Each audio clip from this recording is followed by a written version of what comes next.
Hello friends, welcome to Result Up Academy. मैं शुभम चौधरी आपका result Up academy में स्वागत करता हूं। दोस्तों, आज ये मेरी मैथ की क्लास है और ये लगभग मेरा पाँचवा चैप्टर है अर्थमेटिक का, जो आज मैं करूँगा वो रेलगाड़ी और रेलवे का जो एग्ज़ाम है आपका NTPC और ग्रुप डी का, उसके एग्ज़ाम पॉइंट ऑफ व्यू से बहुत इंपॉर्टेंट चैप्टर है। इसमें से एक तो मिनिमम पूछा जाएगा क्वेश्चन आपसे, कभी कभी 2 या 3 क्वेश्चन भी चैप्टर से पूछ जा सकते हैं। मैं आपको बिल्कुल सिंपल फॉर्मेट में बता दूंगा कि आपको क्या करना, कोई फॉर्मूला याद नहीं रखना या कोई ट्रिक नहीं, बस एक कॉन्सेप्ट है, आपको चीज़ पर ध्यान रखना। किस तरह से मैं आपको बताऊंगा, बिल्कुल आसान भाषा में आप इसे आप देखने के बाद आसान शब्दों में आप इसे सॉल्व कर दोगे। अगर आप प्रैक्टिस काफ़ी अच्छी कर लोगे तो आपको शायद पेन उठाने की ज़रूरत ना पड़े। अब जैसे मैंने आपको पहले भी बता रखा है कि जो हमारी पिछली वीडियो है आप उन्हें भी देखते रहें बार बार, क्योंकि अगर वीडियो तो आपको एक बार में समझ नहीं आता, वीडियो को दोबारा देखो। ऐसा क्या होगा, वीडियो अगर 1-2 बार आप देखोगे तो आपको प्रैक्टिस भी कम करनी पड़ेगी, क्योंकि आपके कॉन्सेप्ट क्लियर हो जाएंगे।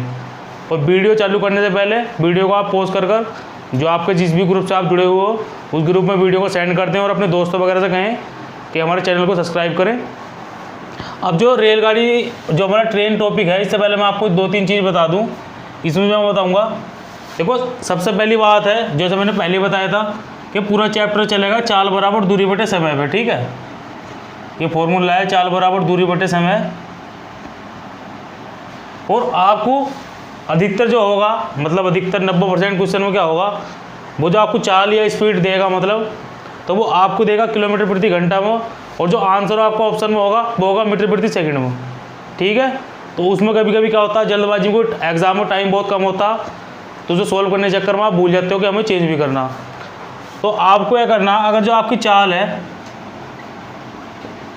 वो किलोमीटर प्रति घंटा में दे रखी, तो आपको उसे मीटर प्रति सेकंड में बदलने के लिए 5/18 से मल्टीप्लाई करनी, जो आपकी चाल होगी वो मीटर प्रति सेकंड में हो जाएगी। और अगर चाल दे रखी है आपके मीटर प्रति सेकंड में और किलोमीटर में चेंज करनी, तो इसका उल्टा हो जाएगा, 18/5 से कर देंगे और जो आपकी स्पीड हो जाएगी वो किलोमीटर प्रति घंटा में हो जाएगी। एक तो आपको इस चीज़ का ध्यान रखना। और जो दूसरी बात है इस चैप्टर में वो रखनी है आपको, जो मैं बता रहा हूँ। देखो,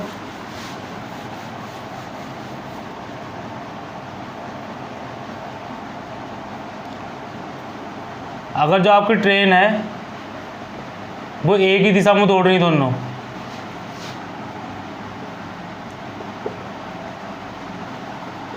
तो उनकी जो स्पीड होगी दोनों की, ठीक है, वो माइनस होगी, एक की दूसरे में से घटेगी। और अगर विपरीत दिशा में दौड़ रही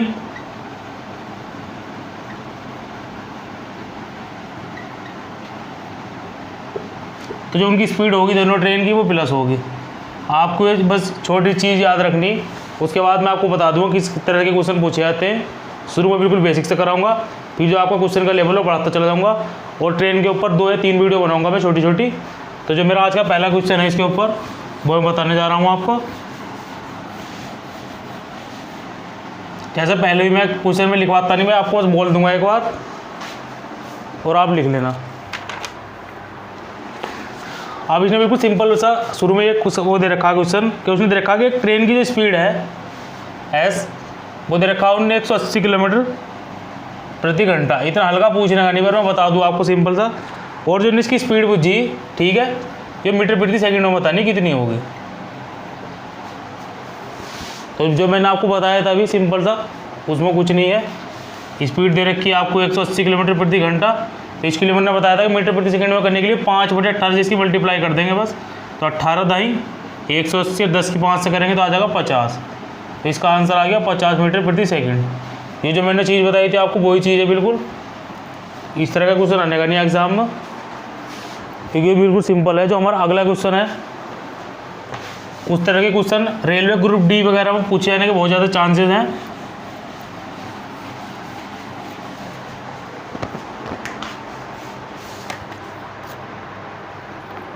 उसने बोला कि एक रेलगाड़ी है, वो 2 ब्रिज है, एक 800 मीटर का पहला ब्रिज, ठीक है जी, एक दूसरा ब्रिज है वो 400 मीटर का, और जो पहले वाले ब्रिज को मतलब T1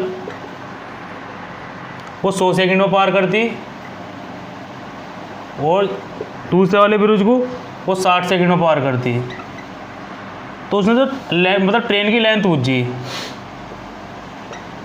जो हमारी ट्रेन है उसकी लेंथ क्या होगी, ये पूछा उसने। मैं क्वेश्चन आपको दोबारा बता दूं एक बार। उसने बोला कि एक ट्रेन है वो 2 ब्रिज पार करती है, तो पहला जो ब्रिज है 800 मीटर का, उसे पार करने में मुझे 100 सेकंड लगते हैं। दूसरा ब्रिज है वो 400 मीटर का, उसे पार करने में मुझे 60 सेकंड लगते हैं। और उन्होंने पूछी कि ट्रेन की लंबाई कितनी होगी। तो इसके लिए देखो आपको क्या करना, जो मैंने बताया था वही फॉर्मूला लगाना। हम चाल बराबर दूरी बटे समय,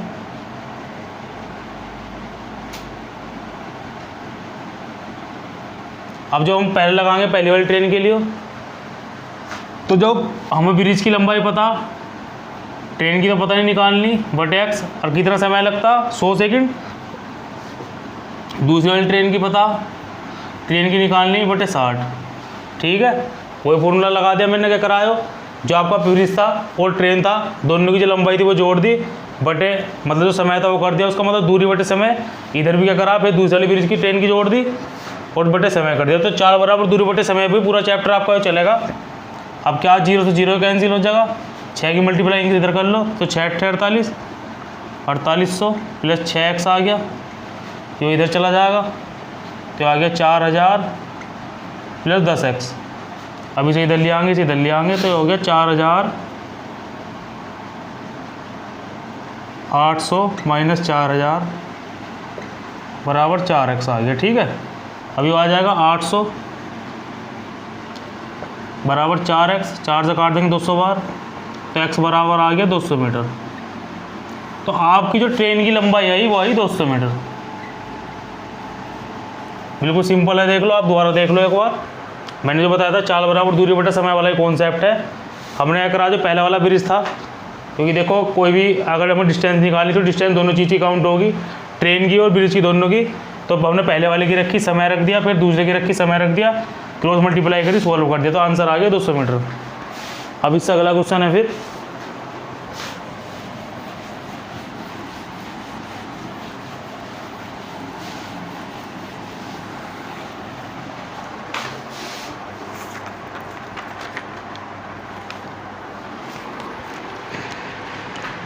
उसमें दे रखा ट्रेन की लंबाई दे रखी। अगले क्वेश्चन में 150 मीटर लंबी ट्रेन है और ब्रिज की लंबाई दे रखी 500 मीटर लंबा ब्रिज है, और समय दे रखा T1, उसे पार करने में उसे 30 सेकंड लगते हैं। उसने पूछा फिर कि एक प्लेटफॉर्म है, उसकी लंबाई दे रखी P1 मान लो 370 मीटर लंबा, उसे पार करने में कितना समय लगेगा ट्रेन को। अब इसका भी हम जैसे हमने पहला करा था उसकी तरह से सॉल्व करेंगे। बिल्कुल चाल बराबर दूरी बटे वाले समय, उससे ही कॉन्सेप्ट से चाल बराबर दूरी बटे समय।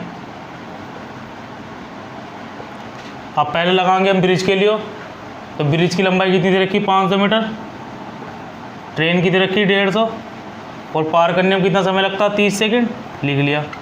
फिर जी प्लेटफॉर्म की दे रखी 370, और जी ट्रेन की दे रखी है हमें 150 मीटर, बटे क्या निकालना, T2 निकालना, मतलब समय। इसे x मान लो, इसे काउंट कर लेंगे, ऊपर वाला हो गया 650 बटे 30, इसे भी जीरो जोड़ लेंगे, तो 0 का 0, 7 5 12 का 2 वहाँ से ले, 3 1 4 1 5 बटे x, तो 0 से तो 0 कट गया वाला। अब 3 से काटेंगे, 13 पंजे 65 और 13 चौका 52, ये आ गया 40। तो ये हो गया इधर 5x बराबर 40 गुणा 3, तो x बराबर आ गया 120 बटे 5, 5 से काट देंगे आ जाएगा 24। तो इसका आंसर आ गया 24 सेकंड। आपको बस एक बार लैंग्वेज समझनी, उसके बाद यही कॉन्सेप्ट है। बिल्कुल आप बचपन से पढ़ते आ रहे होंगे, चाल बराबर दूरी बटे समय, ना किसी कोई ट्रिक की या किसी फॉर्मूले को आपको और किसी याद करने की कोई जरूरत नहीं है। सिंपल सा 3 लाइन में आपका सवाल सॉल्व हो जाएगा। तो जो इस वाले प्लेटफॉर्म को ट्रेन में पार करने का समय लगा वो लगा 24 सेकंड। आपने देख लिया, बिल्कुल सिंपल फॉर्मेट में आपका सवाल सॉल्व हो गया। फिर जो इसका अगला क्वेश्चन है,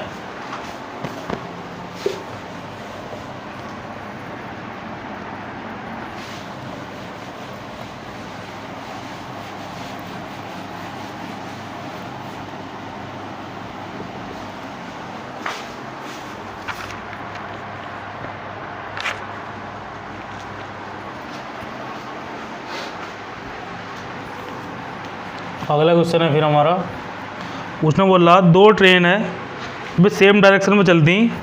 तो पहली जो मैंने बताया था एक ही दिशा में चलती, एक ही दिशा में दोनों ट्रेन चलती, और पहली की स्पीड दे रखी है S1 50 किलोमीटर प्रति घंटा, और दूसरी की दे रखी है S2 30 किलोमीटर प्रति घंटा। फिर उसने आगे बोला कि जो तेज चलने वाली जो ट्रेन है, जो स्लो चलने वाली ट्रेन है, उसमें एक आदमी बैठा तो उसे देखते हुए 18 सेकंड उसे पार करते हैं। मतलब जो तेज ट्रेन है, स्लो वाली ट्रेन को पार करने में उसे 18 सेकंड लगती, तो उसमें जो फास्ट वाली है, मतलब तेज वाली रेलगाड़ी की चाल बतानी है, रेलगाड़ी की दूरी, सॉरी।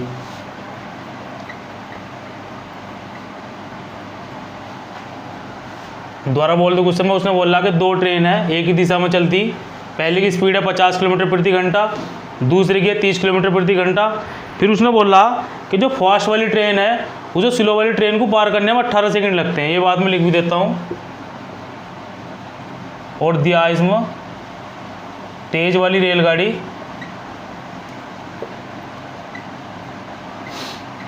को धीमे वाली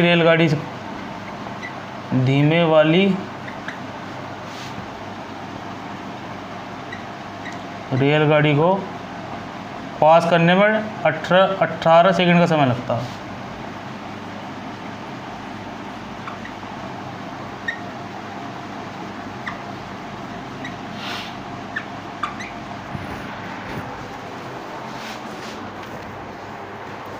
तो इसमें भी देखो वही है, चाल बराबर दूरी बटे समय वाला ही। पर मैंने जो बताया था अगर विपरीत दिशा में होंगे तो स्पीड जुड़ेगी, और एक ही दिशा में होंगे तो स्पीड घटेगी। तो पहले क्या करेंगे, हम इन दोनों की टोटल स्पीड निकाल लेंगे, उसे मान लेंगे S। तो S1 माइनस S2 50 माइनस 30, ये आ गई जी 20 किलोमीटर प्रति घंटा। अब सब कुछ हमें उसमें दे रखा मीटर प्रति सेकंड में, तो 20 को बदल लेंगे, 20 गुणा 5 बटे 18 मीटर प्रति सेकंड। ये आ गई हमारी स्पीड, ठीक है। अब हमें निकालना क्या है, इसमें दूरी निकालनी। तो दूरी बराबर कितना क्या होगा, चाल बराबर दूरी बटे समय। तो दूरी बराबर क्या हो जाएगा, चाल मतलब S और T मतलब समय। तो S कितना दे रखा हूँ, 20 गुणा 5 बटे 18, और समय कितना 18 सेकंड। 18 से 18 कैंसिल हो जाएगा, 20 5 100, आंसर आ जाएगा 100 मीटर।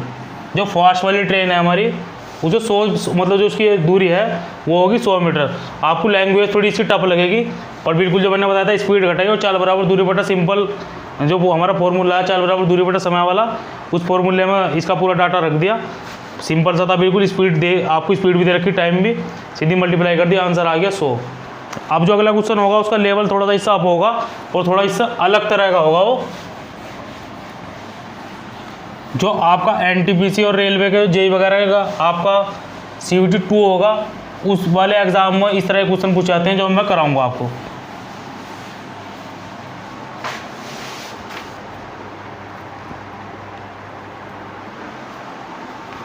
उसने बोला कि दो रेलगाड़ी है,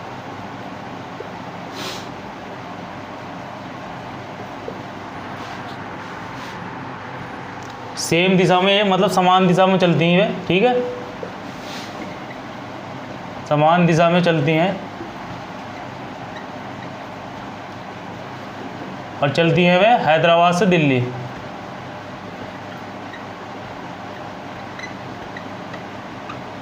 फिर उसने बोला तो जो एक की जो स्पीड है, पहली की जो गति है, पहली की गति वो दे रखी है 80 किलोमीटर प्रति घंटा और दूसरी की दे रखी 95।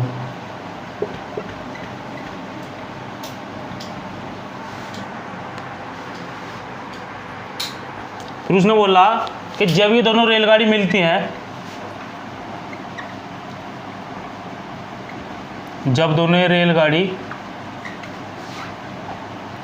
मिलती हैं तो एक रेलगाड़ी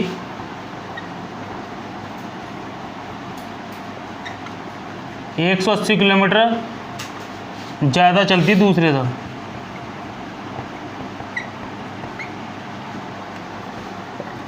से। अब जो उन्होंने पूछा, फिर इसने पूछा उसने हैदराबाद से दिल्ली के बीच की दूरी बतानी। हैदराबाद से दिल्ली के बीच की दूरी।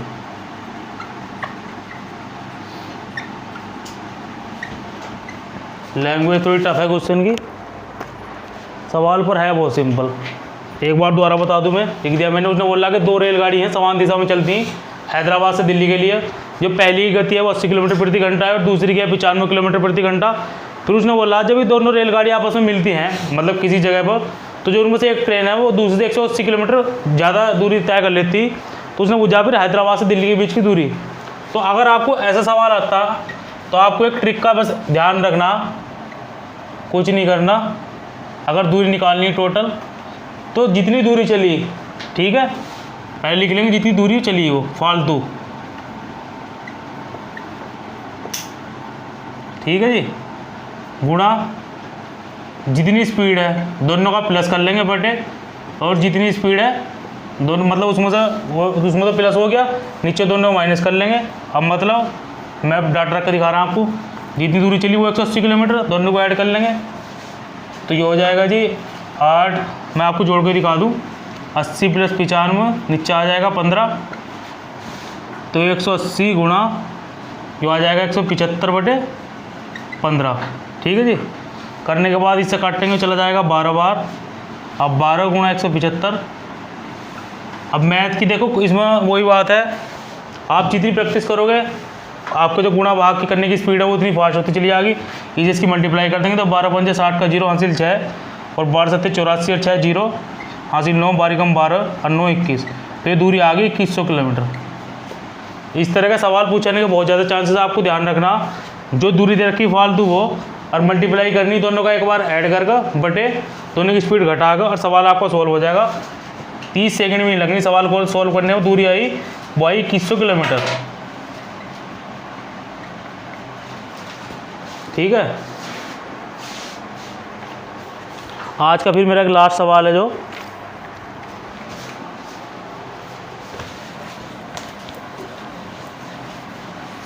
जो सवाल मैं कराऊंगा ये सवाल आपका इसमें तो यूज होगा ही होगा, और जो मिक्सर एलिगेशन वाला मेथड है उसमें भी सवाल का यूज होगा। जब मैं कराऊंगा उसमें बताऊंगा।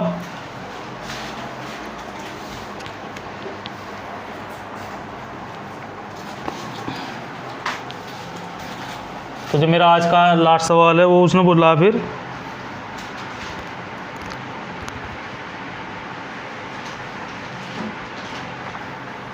उसने बोला कि बिना किसी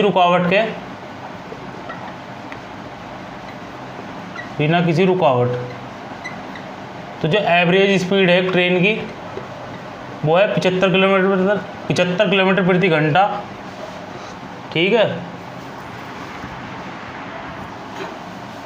और जी अगर रुकावट मतलब स्टॉप देंगे तो फिर जो है उसकी एवरेज स्पीड है वो है 60 किलोमीटर प्रति घंटा। फिर उसने पूछा इसमें कि कितने समय बाद ट्रेन रुक जाएगी, मतलब 1 घंटे में कितने मिनट के बाद ट्रेन रुकेगी। उसमें पूछा उसने 1 घंटे में कितने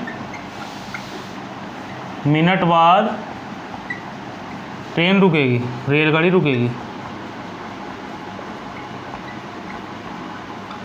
तो इसका भी आपको ध्यान रखना, सीधा सा कॉन्सेप्ट है एकदम। ये भी एक छोटी सी ट्रिक ही है। आपको क्या करना, जो दोनों स्पीड है उन्हें माइनस करना है एक दूसरे में से। एक है 75 - 60, और आपको फिर ध्यान रखना नीचे जो होगी जो बिना रुकावट वाली स्पीड है जिसमें कोई स्टॉप नहीं होने का वो लिखनी 75, तो आ जाएगा 15/75, जो आ गया 1/5। तो 1/5 जो आया आपका घंटे में, इसे बदलना है वो मिनट में। तो 1/5 इसकी मल्टीप्लाई कर देंगे 60 से, मिनट बदलने के लिए 5 से काट देंगे, जाएगा 12 बार। तो 1 घंटे में जो ट्रेन रुकेगी वो रुकेगी 12 मिनट, मतलब 1 घंटे में कितने मिनट बाद रुकेगी, तो ट्रेन रुकेगी 12 मिनट बाद। आपको इस चीज़ का बहुत इंपॉर्टेंट है क्वेश्चन, बहुत ध्यान रखना, दोबारा बताना है। जो इनकी स्पीड होगी बिना किसी रुकावट के उसे माइनस कर देंगे, और जो उसके अपोन में जो कर देंगे बिना रुकावट वाली स्पीड, ये आपका क्वेश्चन सॉल्व हो जाएगा। तो इसका जो ट्रेन का पहला पार्ट था वो मैं यहीं समाप्त करता हूँ। इसका दूसरा पार्ट मैं कल बनाऊँगा। वीडियो एंड करने से पहले मैं बता दूँ, अगर मेरी वीडियो अच्छी लगी हो तो वीडियो को लाइक करें और अपने फ्रेंड के पास शेयर करें। और जो मैंने आपको बताई थी अचीवर्स पार्ट 2, वो कल शाम को आपके सामने आ जाएगा। और जो हमारे अगले अचीवर्स हैं उनका नाम है टीनू कुमार, ठीक है। वे भी यूपी पुलिस में कांस्टेबल हैं। तो थैंक यू।